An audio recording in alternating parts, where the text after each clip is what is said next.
Thursday night, as I mentioned, Jesus only has a few hours left to live. Soon, he will be a cadaver hanging for all to see from pieces of wood. What he decides to do in part that night before is one of his favorite things: eating. Jesus knew the intimacy, the power of eating at a table with others. And so he had what turned out to be his last supper with his friends.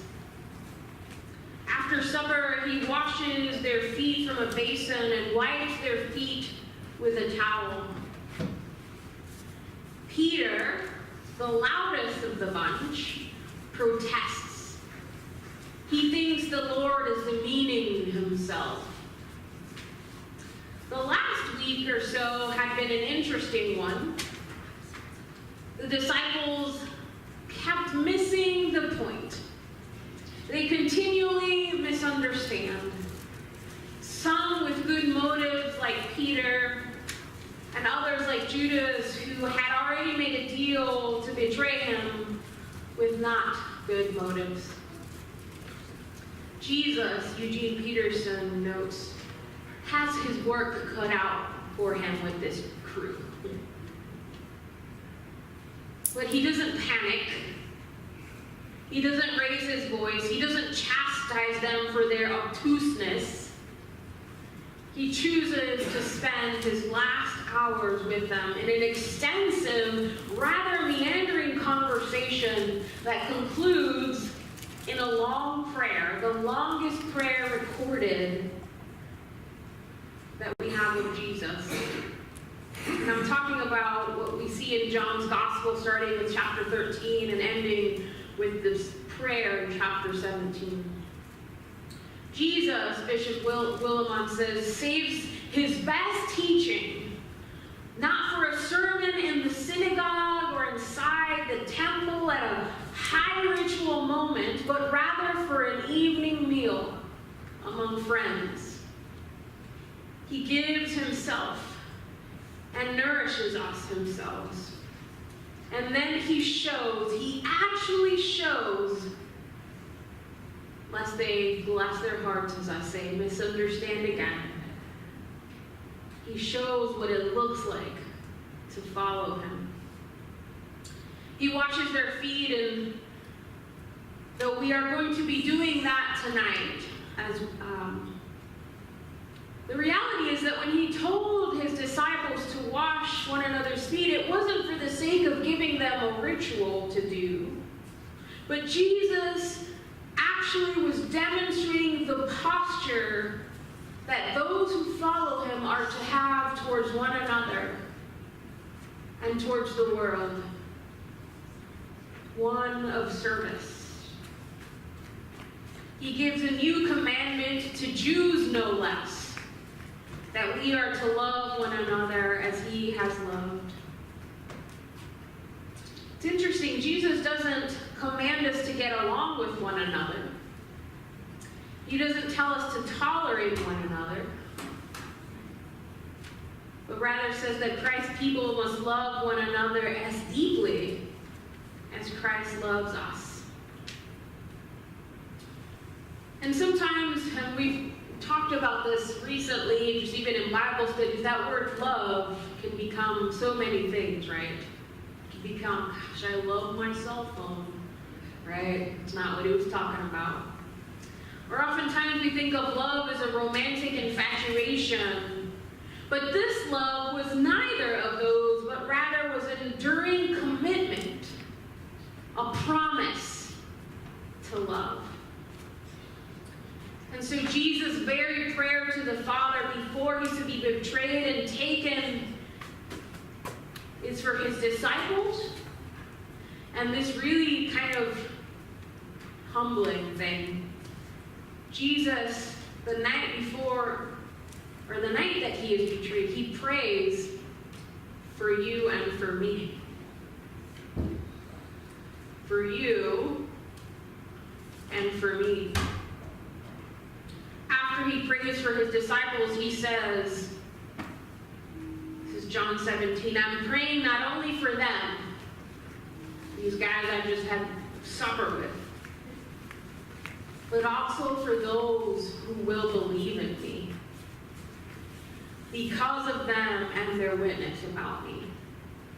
The goal is for all of them to become one heart and mind, just as you, Father, are in me and I in you. So they might be one heart and mind with us. Then the world might believe that you, in fact, sent me. No pressure. He said, may they be one as we are one. One, we know or have heard, whether we fully understand or not, but we have heard that God is one in three. Three in one.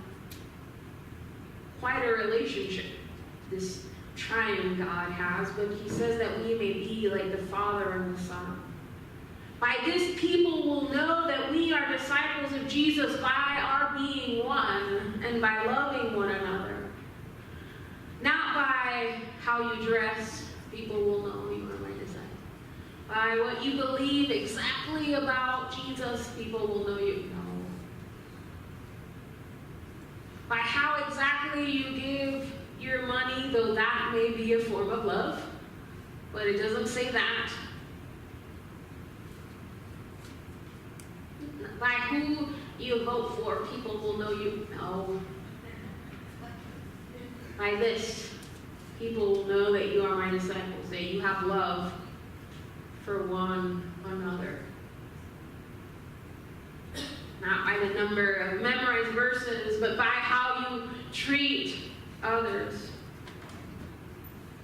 Christ's love is not a cheap romantic love, as I mentioned, but a committed love, something we decide to do, a promise that we make. Walter Brueggemann writes, Jesus offered an example to his disciples that was a sharp alternative to all the available models around him. He broke decisively with the model of control used by the Roman Empire. He broke with the model of his religious context of stratification, that is, divisions and purity. He broke with all the social realities that control and stratification produce, and found himself free and traveling light. In his great act of humility and washing, he broke with all of these models that are visible in our own time and place. The rat race of productivity, the fear for survival, the frenzy for accumulation, and the deathly sense of self-sufficiency. Jesus summoned and constituted, hear this, an alternative community of which we are heirs. Imagine that a small community set down in the midst of the empire in all its aggressive militarism is a small community that refuses to participate in the anxiety of the world because it imitates birds and lilies in the sure confidence that God in heaven knows our needs and supplies them. This night, in Jesus' final hours, he was showing us how to live as people who follow him. May these next moments where we gather and eat together or have our feet washed not become simply a ritual. But may they be a time where we begin, or maybe a new begin, or maybe for the first time, to realize that we are part of this story, that this is our story. and that we are still called to follow. That Christ is with us, just as he promised.